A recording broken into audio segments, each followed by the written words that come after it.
مسلمان کا دوسرے مسلمان پہ تیسرا حق فرمایا گیا، مسلمان کا دوسرے مسلمان پر یہ حق ہے کہ وَإِذَا اسْتَنصَحَكَ فَانصَحْ لَهُ، جب مسلمان تجھ سے خیر طلب کرے، مشورہ طلب کرے، تو اس کو اچھا مشورہ دے، اس کو اچھا مشورہ دے۔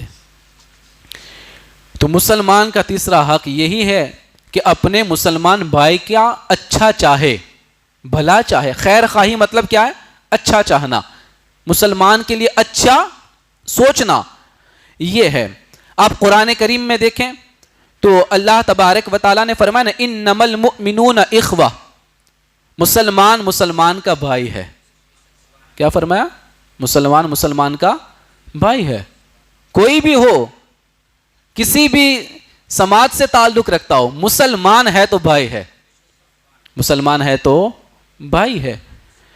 پھر اللہ تبارک و تعالیٰ نے فرمایا فَاصْلِحُوا بَيْنَ أَخْوَيْكُمْ وَاتَّقُوا اللَّهَ لَعَلَّكُمْ تُرْحَمُونَ، تو اپنے دو بھائیوں میں صلح کرواؤ، اپنے دو بھائیوں میں صلح کرواؤ۔ کوئی معاملہ بگڑ جائے تو دونوں کو ملا دو، ان کو ایک دوسرے سے سمجھا کر ان کو ایک ساتھ کر دو، ان کے جھگڑوں کو ختم کر دو، صلح کروا دو ان کے اندر، اور اللہ سے ڈرو کہ تم پر رحم ہو، تم پر رحمت نازل ہو، تم پر رحم کیا جائے۔ تو یہ ہے کہ مسلمان مسلمان کا بھائی ہے۔ میں کس برادری سے تعلق رکھتا ہوں یہ کوئی مطلب نہیں، میں مسلمان ہوں اور آپ مسلمان ہیں تو آپ میرے بھائی ہیں، کوئی بھی ہو، مومن ہونا ضروری ہے، مسلمان ہونا ضروری ہے۔ ہم یہاں تو برادریوں میں بٹ گئے، ملک، راٹھوڑ، پٹھان، شیخ، سید، پٹیل، گراسیا، جو بھی ہے سب آپس میں بٹ گئے، اور بٹنے کے بعد ایسے بٹے کہ وہ ایسا سمجھتا ہے جیسا وہ ہمارا ہے ہی نہیں، وہ ہمارا ہے ہی نہیں۔ محلوں کے اندر اس طریقے سے بٹوارا ہو جاتا ہے، گلیوں میں اس طریقے کے بٹوارے ہو جاتے ہیں۔ مسلمانوں، قرآن تو یہ کہتا ہے انما المؤمنون اخوہ، مسلمان دوسرے مسلمان کا بھائی ہے۔ تم بھائی ہو کے ایک دوسرے سے الگ کیسے ہو سکتے ہو؟ بھائی ہو پھر جدا کیسے ہو سکتے ہو؟ بھائی ہو پھر یہ دوریاں کیسی ہو سکتی ہے؟ یہ ہماری سرنیم صرف پہچان کے لیے ہے، ورنہ ہم اور آپ ایک دوسرے کے بھائی ہیں، ایک دوسرے کے بھائی ہیں۔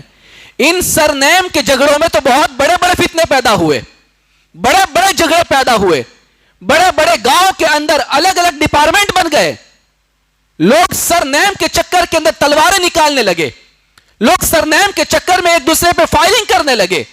انہیں پتا ہی نہیں کہ ہم جب مومن ہے تو بھائی ہے، اور یہ بھائی ہونا کسی اور نے نہیں کہا، ہمارے پروردگار نے کہا ہے۔ قرآن میں اللہ نے فرمایا ہے ہم ایک دوسرے کے بھائی ہیں۔ یہ لڑائی کیسی، یہ جھگڑے کیسے، یہ فتنہ اور فساد کیسا؟ اب تو لوگوں نے کیا معاملہ بنا دیا، یہ گجرات کا ہے، یہ بہار کا ہے، یہ یو پی کا رہنے والا ہے، یہ بنگال کا رہنے والا ہے، یہ ایم پی کا رہنے والا ہے۔ مصطفیٰ کریم کے دیوانوں، یہ دوریاں مت پیدا کرو اپنے اندر۔ جب مومن ہے، کلمہ پڑھ رہا ہے، تیرا نبی اور اس کا نبی ایک ہے۔ تو جس خدا کو سجدہ کرتا ہے وہ اسی خدا کو سجدہ کرتا ہے، تو جس غوث پاک کے قصیدے پڑھتا ہے وہ اسی غوث پاک کے قصیدے پڑھ رہا ہے۔ پھر یہ دوریاں کیسی؟ مومن مومن بھائی ہے اور بھائی بن کے ہی رہنا چاہیے، کسی طرح کی دوریاں پیدا نہ کرے اپنے اندر۔ اس طرح کی دوریاں ہمارے سماج کو مٹا دیتی ہے، ختم کر دیتی ہے۔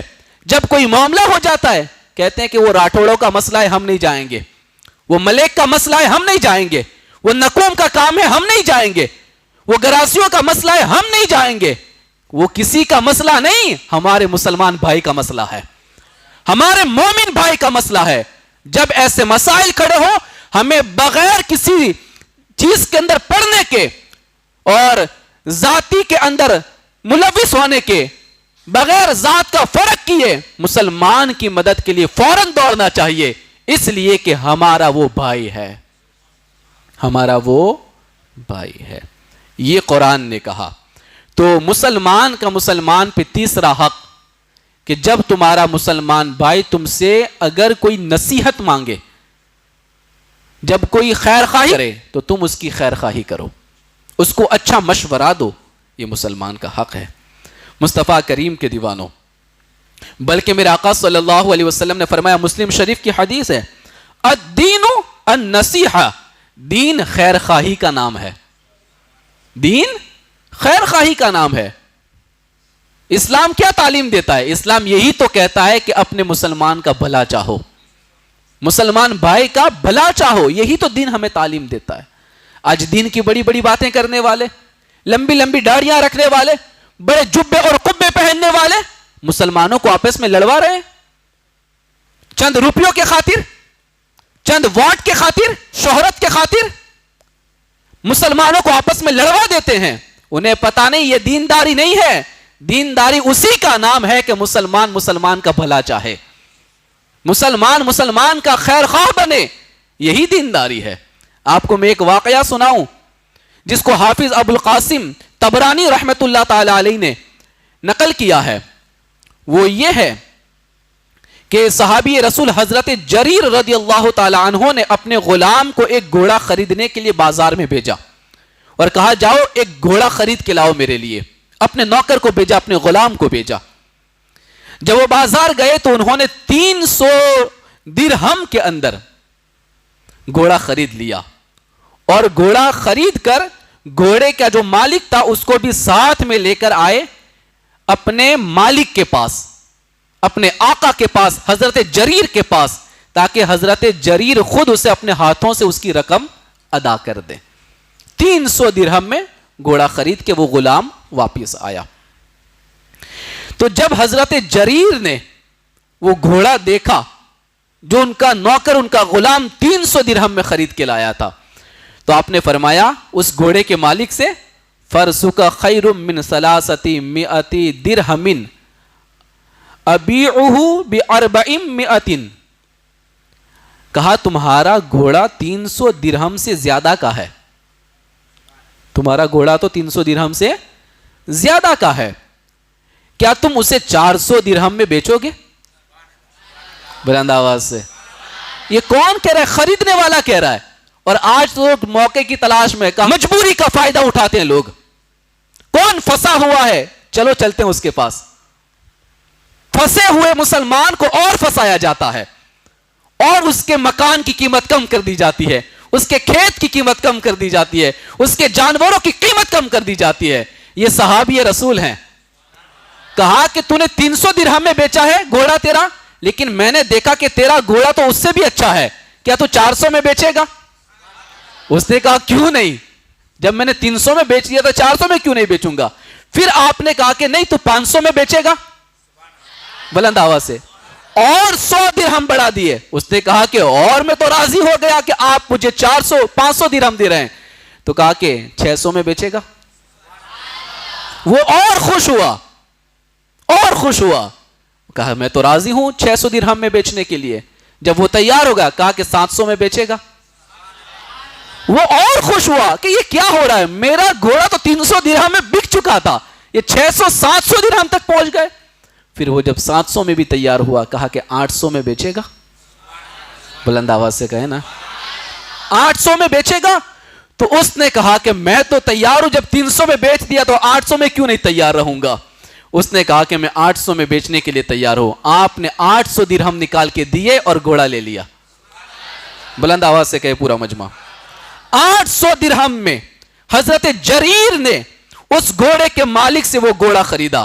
حضرت جریر سے پوچھا گیا، اللہ کے بندے یہ کیا معاملہ ہوا، 300 میں تو میں نے خوشی خوشی بیچ دیا تھا، تو نے مجھے 300 سے 800 کیوں دیے؟ اور تو نے خود بڑھائے، میں نے تو کہا بھی نہیں ہے، یہ کیوں تو نے بڑھائے؟ تو حضرت جریر رضی اللہ تعالیٰ عنہ صحابی رسول ہیں، وہ یہ کہتے ہیں کہ انی بایعت رسول اللہ صلی اللہ علیہ وسلم علی النصح لکل مسلم، کہ میں نے اللہ کے نبی صلی اللہ علیہ وسلم کے ہاتھ پر جو بیعت کی ہے نا، اللہ کے نبی پر جو میں نے بیعت کی ہے وہ اس بات پر میں نے بیعت کی تھی کہ میں ہر مسلمان کا بھلا چاہوں گا، ہر مسلمان کا میں خیر خواہ بنوں گا۔ جب تو مسلمان ہے تو میں تیرا بھلا کیوں نہ چاہوں؟ جب تیرا گھوڑا اس لائق ہے کہ اس کے 800 درہم دیے جائیں تو میں 300 میں کیوں خریدوں؟ ہم نے بھی تو بیعت کی ہے نا، آپ سبھی تو مرید ہیں کہ نہیں ہے؟ یہ ایک صحابی نبی کے ہاتھ پہ اس طرح بیعت کرتے ہیں کہ میں ہر مسلمان کا بھلا چاہوں گا، تو 300 کا گھوڑا بھی 800 میں خرید رہے ہیں۔ آپ سب بھی مرید ہیں، کون سا حق ادا کیا آپ نے بیعت کا؟ کیسے مرید بنے آپ؟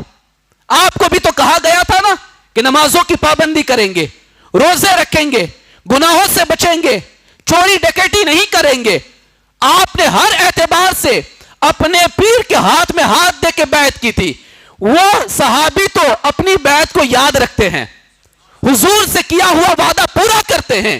کیا ہم بھی اپنے کیے ہوئے وعدوں کو پورا کریں گے؟ کیا ہم بھی اس بیعت کو یاد رکھیں گے؟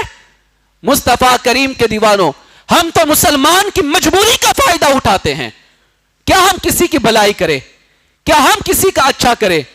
دوستان گرامی، اگر کسی کی چیز یقیناً 1000 روپے کے لائق ہے تو پھر 700 میں نہ خریدو، اسے 1000 ہی دے دینا چاہیے، اسے 1000 ہی دینا چاہیے، کیونکہ اس کی چیز اس قیمت کی لائق ہے نا؟ اس طریقے سے ہم کسی کے ساتھ کسی کی مجبوری کا فائدہ نہ اٹھائیں۔ کیوں؟ اس لیے کہ ہم مسلمان ہیں اور مسلمان کا حق ہے کہ کسی دوسرے مسلمان کا بھلا چاہے، مسلمان کا بھلا چاہے۔ مصطفیٰ کریم کے دیوانوں، اللہ کے نبی صلی اللہ علیہ وسلم نے کیا فرمایا؟ لا یؤمن احدکم حتی یحب لأخیہ ما یحب لنفسہ۔ آقا فرماتے تم میں سے کوئی بھی شخص اس وقت تک کامل مومن نہیں ہو سکتا جب تک کہ اپنے مسلمان بھائی کے لیے وہ چیز پسند نہ کرے جو اپنے لیے پسند کرتا ہے، جو اپنے لیے پسند کرتا ہے۔ ہم تو جب دینے کی بات ہو تو سستا ڈھونڈتے ہیں، جب دینا ہو تو سستا ڈھونڈتے ہیں، بلکہ اپنے مسلمان بھائی کے لیے ایسا ہی پسند کرو جیسا آپ کو پسند ہے۔ جب تک آپ اپنی پسندیدہ چیز اپنے مسلمان بھائی کو نہیں دو گے اس وقت تک آپ کامل مومن نہیں بن سکتے۔ مصطفیٰ کریم کے دیوانوں، یہ ہے مسلمان کا دوسرے مسلمان پہ تیسرا حق کہ مسلمان کا بھلا چاہے۔ کون ہے جو مسلمان کا بھلا چاہتا ہے؟ کون ہے آج؟ وہی یہی چاہتا ہے کہ کسی نہ کسی طرح اس کو ختم کیا جائے۔ اپنی سوسائٹی میں وہ بہت آگے بڑھ رہا ہے، اس کو ڈاؤن کیا جائے، بھلا کوئی چاہتا ہی نہیں۔ یاد رکھو، اللہ کے خزانے میں دینے کے لیے کوئی کمی نہیں ہے نا؟ تم کسی کا بھلا چاہو گے اللہ تمہیں اور عطا فرمائے گا، اور تم کسی کا برا چاہو گے اللہ تمہارا سب کچھ ختم کر دے گا۔ اس لیے مسلمانوں کا بھلا چاہو، کوشش کرو کہ وہ آگے نکل جائیں، کوشش کرو وہ ترقی کر جائیں، کوشش کرو اور وہ زیادہ کمائیں۔ یہی چاہو۔ جب مسلمانوں کے لیے ہم اچھی سوچ رکھیں گے نا تو اللہ ہمیں اور بھی زیادہ عطا فرمائے گا، اور بہتر عطا فرمائے گا۔ تو مسلمان کا حق ہے کہ مسلمان کا بھلا چاہا جائے۔ بس بات کو میں یہیں ختم کرتا ہوں، انشاءاللہ جو کچھ باقی ہیں وہ اگلی جمعہ کو آپ کو سناؤں گا۔